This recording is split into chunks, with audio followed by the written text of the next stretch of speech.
बद्रीनाथ धाम की, केदारनाथ धाम की, गंगोत्री जी और यमुनोत्री जी की जय हिंद। आप सबने इतने समय से मेरा इंतजार किया है।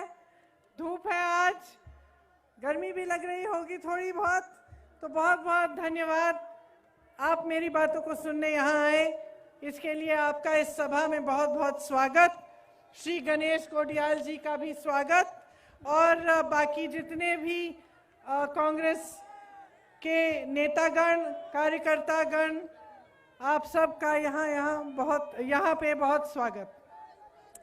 देखिए, ज़्यादा समय नहीं है, आप भी कुछ समय से इंतज़ार कर रहे हैं।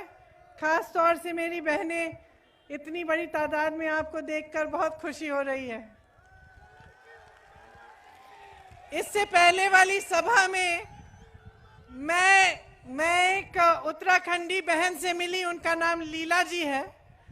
शेर से उन्होंने लड़ाई की और इससे मुझे पता चलता है कि यहाँ की मेरी बहनों में कितनी शक्ति है। आपको मालूम होगा कि खास तौर से मैं महिलाओं के लिए काम करती हूँ और मैं चाहती हूँ कि महिलाएं सक्षम बने, सशक्त बने, आपके लिए भी रोजगार पैदा हो।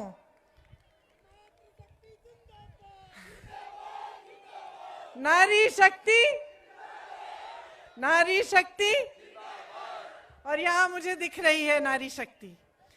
देखिए, आपके प्रदेश में मुख्य समस्याएं क्या हैं? सबसे बड़ी समस्या बेरोजगारी, दूसरी समस्या महंगाई।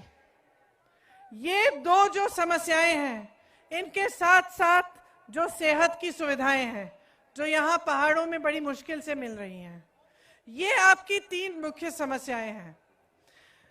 तो इन समस्याओं को हल करने के लिए आपकी सरकार ने पिछले 5 सालों से किया क्या, ये पूछना बहुत ही जरूरी है।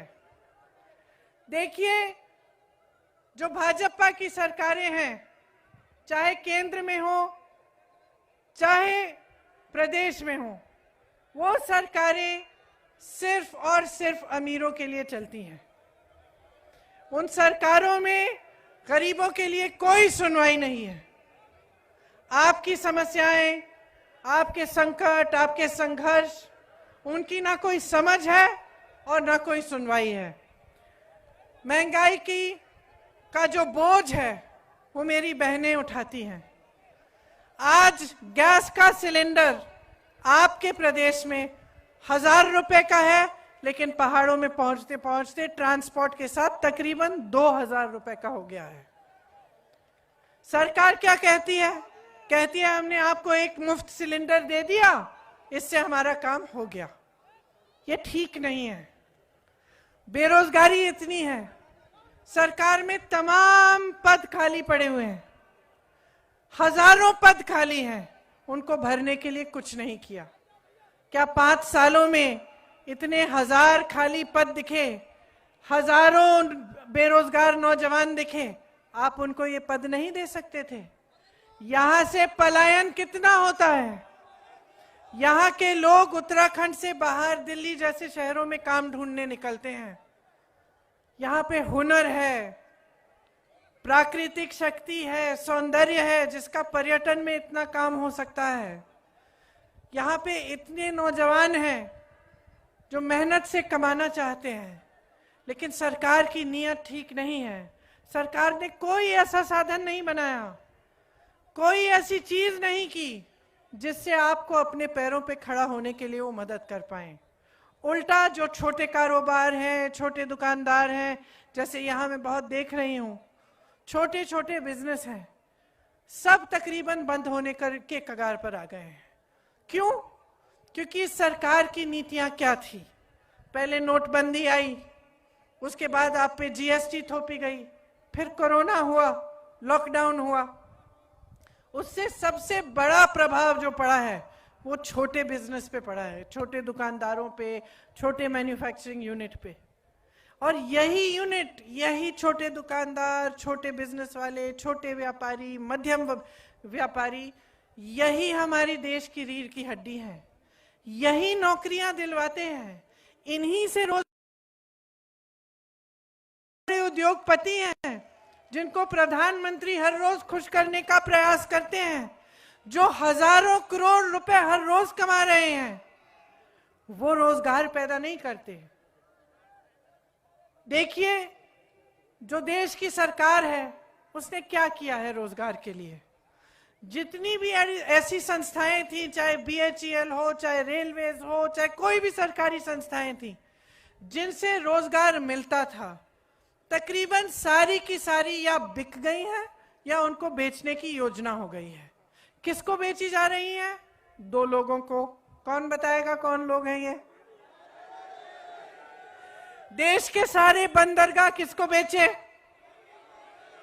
देश के सारे हवाई अड्डे किसको बेचे? पेट्रोलियम, टेलीकॉम, मीडिया किसकी है? तो 2 लोगों को लगभग देश की सारी संपत्ति सौंप दी है। देश का किसान परेशान है, उसको खाद नहीं मिलती, उसका अपने फसल का दाम नहीं मिलता, आंदोलन कर रहा था 1 साल से, किसी ने उसको पूछा? देश का नौजवान बेरोजगार है, कोई आपको पूछता है?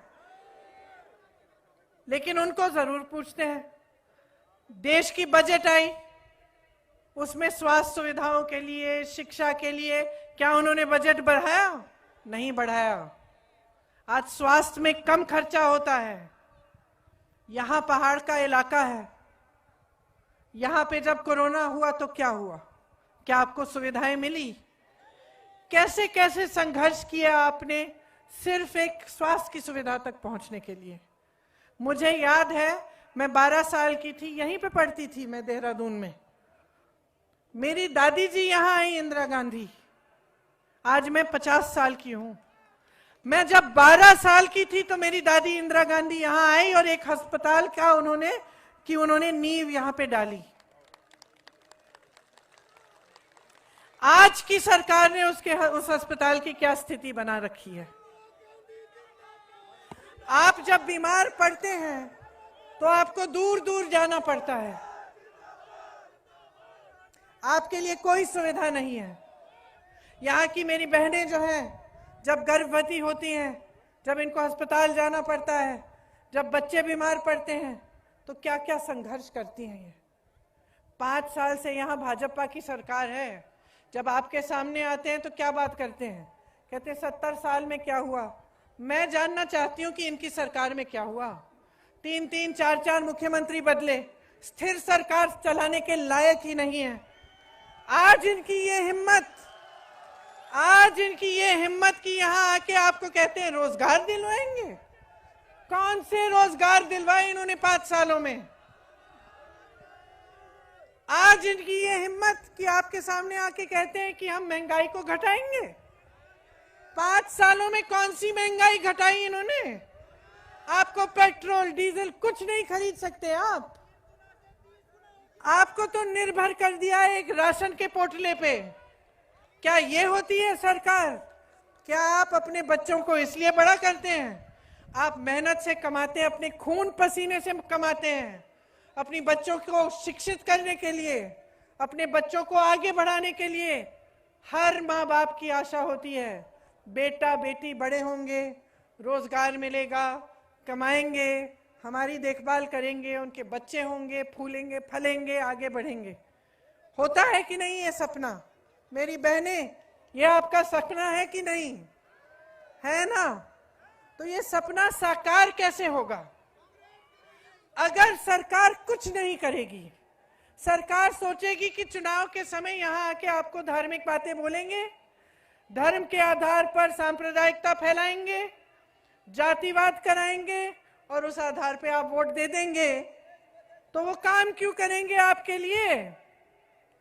आप आंख खोलिए, समझिए कि आपके साथ क्या धोखा हो रहा है। हर बार चुनाव आता है, आज कोई नई घोषणा, कल कोई नई घोषणा, या तो झूठी झूठी बातें कि हम क्या करेंगे, या फिर धर्म के आधार पर कुछ ना कुछ निकाल के देंगे आपको कि आप इसी आधार पर वोट डाल दीजिए। आपको असुरक्षित महसूस कराएंगे, आपके जज्बातों को उभारेंगे ताकि आप जज्बात के आधार पर वोट दे दें। किसका विकास हो रहा है इस देश में? आपका तो नहीं हुआ। तो किसका विकास हो रहा है इस देश में इस राजनीति से? भाजपा का विकास हो रहा है, भाजपा के नेताओं का विकास हो रहा है, इनके मंत्रियों का विकास हो रहा है और इनके उद्योगपति दोस्तों का विकास हो रहा है, और किसी का विकास नहीं हो रहा है इस देश में। इस देश में किसानों को कुचलने वाले मंत्री के पुत्र आज रिहा होने वाले, उनको जमानत मिलने वाली है। 6 किसानों को अपनी जीभ के नीचे उन्होंने कुचल डाला। वो मंत्री आज प्रधानमंत्री के साथ मंच पे खड़े होते हैं। प्रधानमंत्री जी उनको कुछ नहीं कहते। उनकी नैतिकता नहीं है क्या? उनकी कोई जिम्मेदारी नहीं है क्या इस देश की जनता की के प्रति? जिम्मेदारी है, लेकिन निभाई नहीं जा रही है। आपके मुख्यमंत्री के क्षेत्र से आई हूं मैं, पूरी सड़क में गड्ढे गड्ढे हैं, कोई विकास नहीं हुआ है उनके क्षेत्र में। मुझे बताया गया है चूड़ियां बांटी जा रही हैं, बिंदियां बांटे जा रहे हैं, पैसे बांटे जा रहे हैं। किस लिए भाई? चुनाव से पहले किस लिए? चुनाव से पहले पैसा बांटेंगे, चुनाव से पहले बिंदियां बांटेंगे, चुनाव से पहले उद्घाटन करेंगे, चुनाव से पहले नई नींव डालेंगे नए नए प्रोजेक्ट के। अरे 5 सालों से आपने रोजगार क्यों नहीं बांटे? 5 सालों से आपने मेहनत क्यों नहीं की? 5 सालों से महंगाई क्यों नहीं घटाई? 5 सालों से सड़कों की मरम्मत क्यों नहीं की? सेहत और स्वास्थ्य की सुविधाएं क्यों नहीं दी? जब आप सबके भाई बहन दिल्ली से चल के अपने गांव आ रहे थे, जब कोरोना था, जब लॉकडाउन हुआ, 1 दिन दिया इन्होंने? 1 दिन भी नहीं दिया। बोला लॉकडाउन हो गया है, ट्रेन नहीं है, बस नहीं है, चलिए घर चलिए।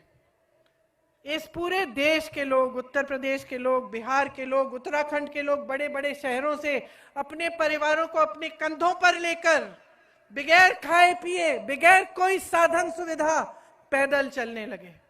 कल प्रधानमंत्री जी ने क्या कहा संसद में 2 दिन पहले? उन्होंने कहा कांग्रेस पार्टी ने इनको मुफ्त की यात्रा दे दी, कांग्रेस पार्टी ने इनको मदद कर दिया घर जाने के लिए, कांग्रेस पार्टी ने पाप किया है।